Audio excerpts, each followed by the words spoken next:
Assalamu alaikum students. Welcome to the next class of network security.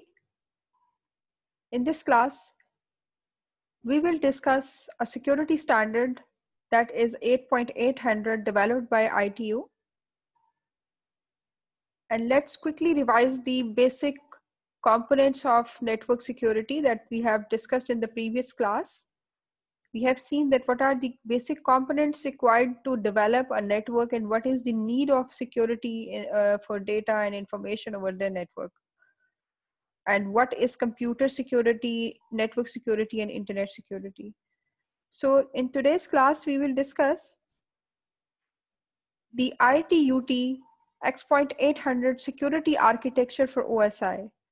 This is one standard that defines a systematic way of defining and providing security requirements. And this is a really powerful and useful architecture because it provides the abstract overview of all the concept, whatever we will study in our complete network security course.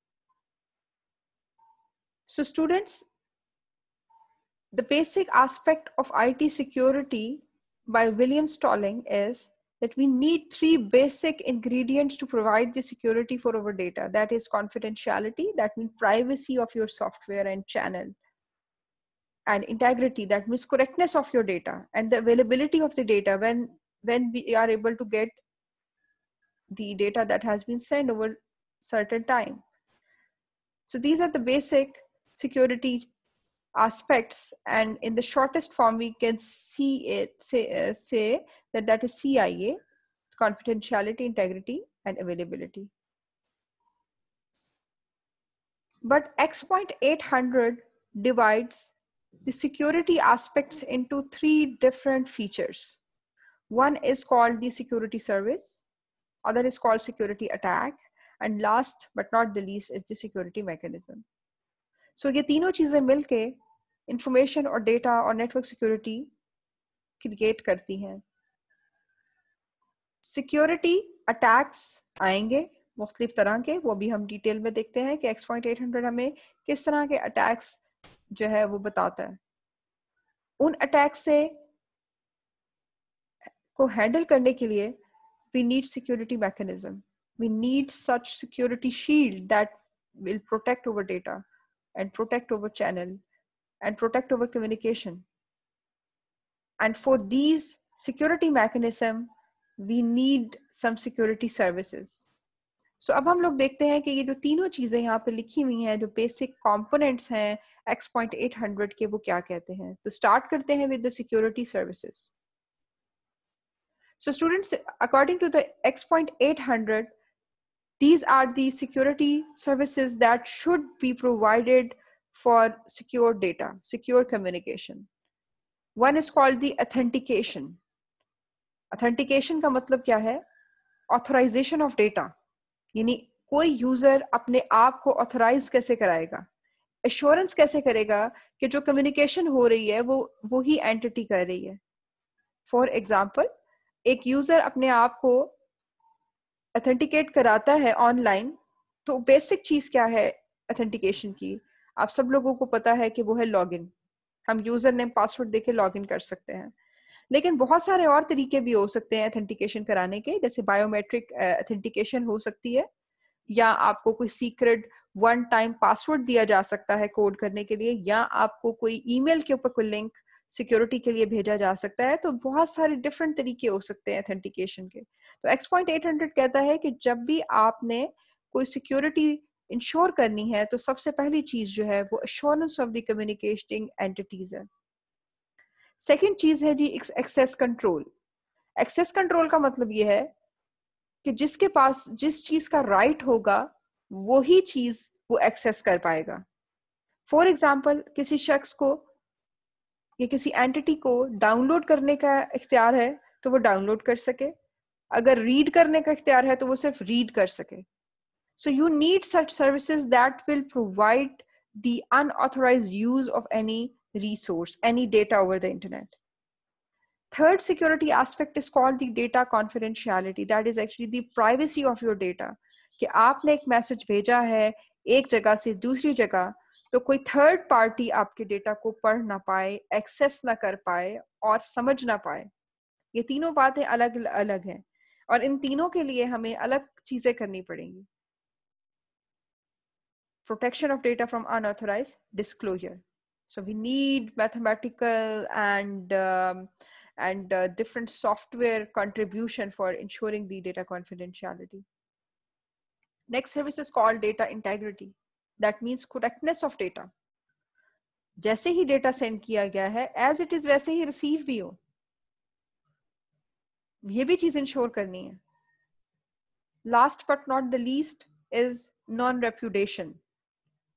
ये security service हमें ये कहती है कि जो party data send कर रही है वो डिनाई ना कर सके बाद में कि मैंने ये डेटा सेंड नहीं किया।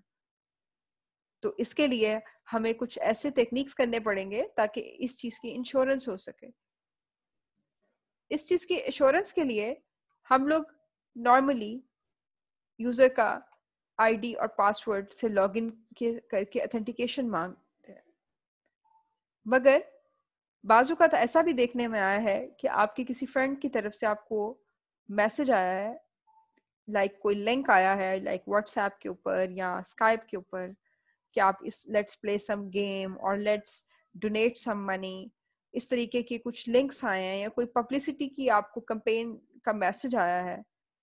सो जब आप अपने फ्रेंड से ये बात पूछते हैं कि आपने मुझे ये मैसेज सेंड किया है, तो वो कहता है कि मैंने नहीं किया है, तो आपकी जो सिक्योरिटी है वो वहीं पे वायलेट हो गई जब उसने इस चीज से डिनाई कर दिया। सो हमें ऐसी चीजें चाहिए, ऐसे सिक्योरिटी के फीचर्स चाहिए जिससे हम नॉन रेप्यूटेशन को इंश्योर कर सकें। यहाँ पे लिखा भी हुआ है protection against denial by one of the parties in the communication. X point 800 का जो सेकंड फीचर है वो है सिक्योरिटी अटैक्स। एक्सपॉइंट 800 ये कहता है कि अगर आपको अटैक्स की समझ होगी कि किस किस नेचर के अटैक्स आ सकते हैं, तो ही आप बेहतर सिक्योरिटी प्रोवाइड कर सकते हैं। उसको समझ के आप उसके जवाब में कोई ना कोई शील्ड प्रिपेयर कर सकते हैं ताकि आपके रिसोर्सेस को कम से कम नुकसान हासिल हो। सो security attack is an action that comprises the security of information owned by an organization. Information security is about how to prevent attacks or failing that, to detect attacks on information-based systems. So detection is the first step for create the prevention shield against that attack. So आपको पता होगा कि attack किस nature का है, तो ही आप उसके लिए कोई ना कोई सद्देबाब कर पाएंगे। Often threat and attack use the same meaning. आपको कहीं सिक्योरिटी थ्रेट्स लिखा हुआ नजर आए या सिक्योरिटी अटैक लिखा हुआ नजर आए, तो ये दोनों टर्म्स जो हैं वो एक दूसरे का सिनोनिम है और बहुत ज्यादा डिफरेंट कैटेगरीज हैं। लेकिन आपकी बुक में X.800 को ने इन अटैक्स को दो मेजर कैटेगरीज में डिवाइड किया है। One is called active attack, another is called passive attack. So initially we will discuss the passive attack. Passive के नाम से आपको लग रहा है कि ये एक ऐसा अटैक होगा जो नुकसान नहीं पहुंचाएगा, और ये थोड़ा सा मुश्किल है कि समझा जाए कि कौन सा ऐसा अटैक है जो आपको पता ही नहीं चलेगा कि आपको नुकसान पहुंचाया जा रहा है या नहीं। So let's read the definition of this attack. That is, passive attacks are in the nature of eavesdropping or spying or monitoring of transmission. जैसे कि कोई दरवाजे पे कान लगा के आपकी बात सुन रहा हो, बिल्कुल इसी तरीके से ये है कि डेटा ट्रेवल हो रहा है एक जगह से दूसरी जगह पे, तो दरमियान में एक थर्ड पार्टी बैठी हुई सिर्फ उस जो डेटा है उसको रीड कर रही है या उसको स्टोर कर रही है। The goal of this attack is to obtain the information that is being transmitted. इस अटैक का सिर्फ एक ही मकसद है कि चीज़ों को समझा जाए और जो भी कम्युनिकेशन हो रही है सेंडर और रिसीवर के दरमियान में। एक चीज़ इसके बारे में इम्पॉर्टेंट है वो ये है कि such kind of attacks are difficult to detect, क्योंकि हमें ये बात पता ही नहीं है, किसी तरीके से हमें पता ही नहीं चल रही कि हमारी बात कोई थर्ड पार्टी भी सुन रही है, क्योंकि मैसेज जैसे मैं सेंड कर रही हूँ वैसे ही रिसीव भी हो रहा है। और बिल्कुल उसकी टाइमिंग, उसकी अवेलेबिलिटी भी बिल्कुल ठीक है, तो मुझे ये कैसे पता चलेगा कि मेरा जो पैसिव अटैक है मुझ पे हुआ हुआ, या मेरा जो डेटा है वो कहीं पर स्टील हो रहा है। सो इसको मजीद दो हिस्सों में X.800 ने इसको डिवाइड किया है। पहला पार्ट है रिलीज ऑफ मैसेज कंटेंट और दूसरी कैटेगरी है traffic analysis. Let's check these two different sub categories. So पहली कैटेगरी है पैसिव अटैक की, रिलीज ऑफ मैसेज। आप दो करेक्टर्स आपको नजर आ रहे हैं, एलिस एंड बॉब। इन दोनों को के बारे में काफी दफा बात होगी। एक सेंडिंग डिवाइस है, एक रिसीविंग डिवाइस है। सो बॉब ने एलिस को मैसेज भेजा और उसको मिल भी गया है, लेकिन दरमियान में एक इंट्रूडर या हैकर बैठा हुआ है जिसका नाम है डार्थ। वो क्या कर रहा है?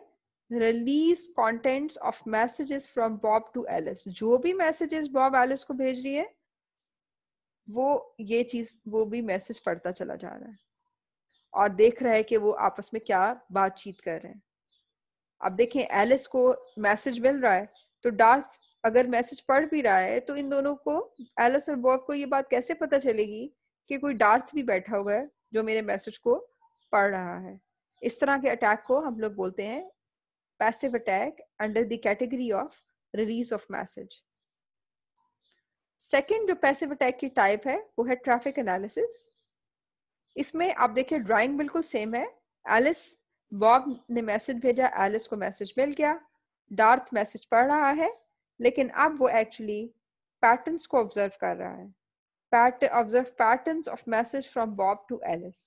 अब आपका अगला क्वेश्चन ये होना चाहिए कि उसको इन पैटर्न्स को ऑब्जर्व करने का फायदा क्या होगा। सो एक इंतहाई सिंपलेस्ट फायदा ये है कि उसको एक तो ये पता चलेगा कि किस टाइम पे इन दोनों की कम्युनिकेशन हो रही है, किस टाइम पे नहीं हो रही। दूसरा, जो उनकी दरमियान में इंक्रिप्शन का एल्गोरिदम है वो क्या है, यानी वो एक अपनी तरफ से वो ढूंढना चाह रहा है कि ये दोनों जो सीक्रेट इनकी कम्युनिकेशन चल रही है इन कोडिंग फॉर्म और इन इनक्रिप्टेड फॉर्म, वो क्या है। और वो ऐसे ही पता चलेगी कि जब उसके पास बहुत ज्यादा डेटा होगा। जब बहुत सारा डेटा होगा तो फिर ही वो इन पैटर्न्स को आइडेंटिफाई करने की कोशिश करेगा। और अगेन, क्योंकि ये ना ही बॉब और एलिस को पता है कि ये अटैक आया हुआ है, इसीलिए हम इसको पैसिव अटैक की कैटेगरी में डालते हैं। नेक्स्ट कैटेगरी जो अटैक्स की है वो है एक्टिव अटैक। अब एक्टिव के नाम से आपको ये बात पता चल गई कि अब हमें पता लग जाएगा कि हमारे साथ जो है वो सिक्योरिटी वायलेशन हुई है।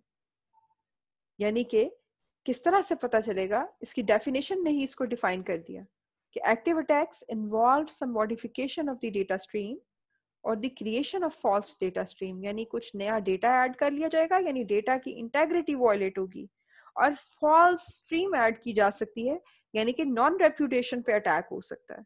तो data confidentiality, data non repudiation, data integrity, इन चीजों पे अटैक हो सकता है।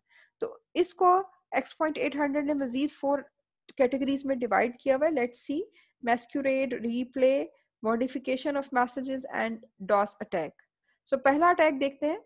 हमारे पास है टाइप ऑफ अटैक में पहली कैटेगरी है मैस्क्यूरेड। इसमें आप देखें कि क्या हो रहा है। बॉब और एलिस आपस में कम्युनिकेशन चैनल कभी इस्टेब्लिश किया होगा, लेकिन इस वक्त बॉब एलिस को कोई मैसेज नहीं दे रहा, बल्कि डार्थ मैसेज दे रहा है और कह रहा है कि ये मैसेज जो है ये बॉब की तरफ से आया है, यानी मे बी बॉब का ईमेल एड्रेस, बॉब का फोन नंबर या बॉब का कोई अकाउंट इस्तेमाल करके एलिस को मैसेज भेजा जा रहा है। तो आप पढ़ भी लें, message from Darth that appears to be Bob. इन टाइटल क्या होगा? बॉब, यानी सेंडर बॉब है, लेकिन एक्चुअल में सेंडर जो है वो डार्थ है। और आपको ये बात पता चल चुकी है कि ये नॉन रेप्यूटेशन के ऊपर अटैक है, यानी डिनाई कर रहे हैं बॉब कि एलिस को मैसेज जो रिसीव हुआ है वो बॉब की तरफ से आया है या नहीं आया। सेकंड कैटेगरी जो है एक्टिव अटैक की वो है रीप्ले। रीप्ले का भी मकसद वही है जो कि पैटर्न एनालिसिस का मकसद था। बॉब ने एलिस को मैसेज भेजा, वो भेजता चला जा रहा है और साथ ही साथ डार्थ भी इसको स्टोर कर रहा है, और उसने अपने आप को बहुत इंटेलिजेंटली लिंक्स और पैटर्न्स को आइडेंटिफाई करके एक प्रोटोकॉल क्रिएट कर लिया है। अब होगा ये कि नेक्स्ट टाइम वो क्या करेगा, मैसेज को कैप्चर करेगा बॉब के और उसको चेंज करके या सेम मैसेज को एलिस को भेजेगा कि वो क्या रिस्पॉन्स देती है। इस तरीके से वो सीक्रेट जो एल्गोरिदम है या सीक्रेट जो क्रिप्ट एनालिसिस है या सीक्रेट इन दोनों के दरमियान में कम्युनिकेशन हो रही है उसको डी कोड करने की कोशिश की जाएगी। सो इस मैसेज से वो ये जो उसने एक एल्गोरिदम क्रिएट किया हुआ है regarding the dictionary that he has prepared for hacking, उसकी वैलिडेशन और वेरिफिकेशन के लिए भी ये अटैक किया जाता है। थर्ड कैटेगरी जो है वो है मॉडिफिकेशन ऑफ मैसेजेस, और ये सीरियसली डेटा इंटेग्रिटी के ऊपर जो है वायलेशन है। बॉब ने एलिस को मैसेज भेजा लेकिन उसको नहीं मिला बल्कि डार्थ को मिला, और डार्थ ने उस मैसेज को चेंज किया, मॉडिफाई किया और उसको बॉब को एलिस को भेज दिया। सो मॉडिफिकेशन ऑफ मैसेजेस भी पॉसिबल है। इस तरह का अटैक जो है उसको हम लोग बोलते हैं active attack under the category of modification of messages. Fourth type of attack जो है वो है DoS attack, that is denial of service attack. ये अटैक सर्वर की जो मैनेजमेंट है ये उसके लिए होता है। ये बहुत ही मशहूर अटैक है। इसमें ये होता है कि सर्वर के ऊपर जितने भी रिसोर्सेज या सर्विसेज अवेलेबल हैं उनको ब्लॉक कर दिया जाए। Darth disrupt services provided by the server. मिसाल के तौर पर आपने जब यूनिवर्सिटी में एडमिशन लेना था तो आपने एक फॉर्म फिल किया था। आपको पता है कि एक खास ऑर्डर में फॉर्म फिल किया जाता है जिसमें नाम होगा, फादर नेम होगा, डिफरेंट रिकॉर्ड्स मांगे गए हैं। तो अगर डार्थ एक ऐसी डिक्शनरी प्रिपेयर कर लेता है या एक ऐसी रेपोजिटरी क्रिएट कर लेता है जिसमें ये सारी डेटा एक खास ऑर्डर में वहां पर लिखा जाए और फिर उस ऑर्डर में इस्तेमाल हुए हुए सारे डेटा को एक ही दम सर्वर के ऊपर भेज दिया जाए बाय यूजिंग डिफरेंट सॉफ्टवेयर और डिफरेंट डिवाइसेस, तो आप देखेंगे कि सर्वर जो है वो उसकी जितनी भी कैपेबिलिटीज हैं वो सारी इस्तेमाल हो जाएंगी और नए आने वाले यानी बॉब अगर कोई चीज सर्वर से लेना चाहता है तो वो इसको एक्सेस नहीं कर पाएगा। तो इसीलिए इसको प्रिवेंशन का तरीका क्या है? डॉस अटैक को प्रिवेंट करने के लिए आजकल आपने देखा है कि जब भी हमने कोई भी डेटा या फॉर्म सबमिट करना है तो हमसे कैप्चा कोड मांगा जाता है या इमेज वेरिफिकेशन मांगी जाती है या आपको कोई वन टाइम पासवर्ड इशू किया जाता है ताकि डॉस अटैक से छुटकारा हासिल किया जा सके। डॉस अटैक अगर एक मशीन यानी डार्थ से हो रहा है, सिंगल मशीन से अटैक हो रहा है सर्वर पे, तो ये हैंडल किया जा सकता है। लेकिन ऐसा भी देखने में आया है कि डार्थ ने बहुत सारी डिवाइसेस को अपनी स्लेव डिवाइसेस बना लिया है और उन स्लेव डिवाइसेस की मदद से उसने मुख्तलिफ जगहों से मुख्तलिफ आईपी एड्रेसेस को इस्तेमाल करके सर्वर के ऊपर हिट किया है। तो उस तरह के अटैक को हम DDoS अटैक कहते हैं, यानी डिस्ट्रीब्यूटेड डिनेल ऑफ सर्विस अटैक। और इसको प्रिवेंट करना थोड़ा सा टाइम टेकिंग और टाइम कंज्यूमिंग काम है कि पहले डिटेक्ट किया जाए और फिर इसको रिजॉल्व किया जाए। सो हमें ये देखना होता है कि क्या तरीका या क्या पॉलिसी क्रिएट की जा सकती है ताकि हम इन अटैक से बच सकें। सो थर्ड एस्पेक्ट X.800 का, यानी अभी हम दो पढ़ चुके हैं। एक हमने देखा कि सिक्योरिटी की सर्विसेज कौन कौन सी इंश्योर करनी चाहिए, दूसरा हमने ये देखा कि सिक्योरिटी के अटैक्स कौन से आएंगे। लास्ट जो चीज है X.800 की वो ये है कि सिक्योरिटी का मैकेनिज्म कैसा होना चाहिए। सो सिक्योरिटी मैकेनिज्म को एक्चुअली क्या है, हमने अपनी ऑर्गेनाइजेशन के अंदर कोई ऐसा इंफ्रास्ट्रक्चर, कोई ऐसा आर्किटेक्चर लेकर आना है हर लेवल के ऊपर कि हमारा डेटा और चैनल सिक्योर हो सके। सो हम पढ़ भी लेते हैं कि इसको क्या सिक्योरिटी मैकेनिज्म है। Feature design to detect, prevent और recover from the security attack. आप अपनी ऑर्गेनाइजेशन में कैसा आर्किटेक्चर लेकर आएंगे। No secure mechanism that will support all services required, however one particular element underlines many of the security mechanism in use, for example the cryptographic techniques जो हम आने वाले lectures में देखेंगे।